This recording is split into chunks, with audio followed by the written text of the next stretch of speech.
Hi, my name is Kristen Milstead, and I'm a blogger on the Verbal Abuse and Relationships blog at HealthyPlace. I'd like to speak a little bit on the difference between responding to verbal abuse versus taking the blame for it. Sometimes when you talk about responding to abuse and you don't talk about just leaving people or staying away from people who are abusive, people may think that means you're saying, well, you're just accepting responsibility for it. But that's not really what I mean.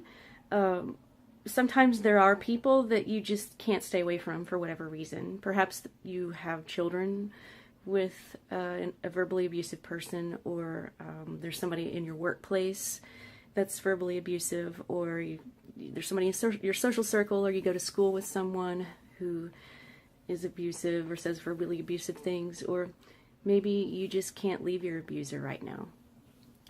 So when I say responding to the abuser, I don't mean taking the blame for their abuse. I don't mean standing there and taking their abuse.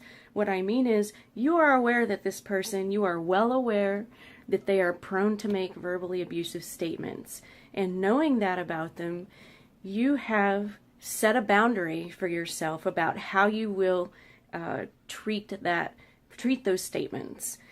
So when people make these statements, they are trying to get a reaction out of you in some way because they want to somehow control your behavior. So you decide ahead of time that you will not allow them to do that, and you will respond accordingly. So for example, somebody may make a statement and you decided that you're not going to say anything at all. You're just going to ignore them. So somebody may send an email to you at work, or at school. Maybe you're in some sort of a peer group with this person. They may send some sort of condescending email to you, and you may just decide you're just not going to respond to it. It doesn't matter. You know how this person is. You're just going to delete it. That is going to be your response.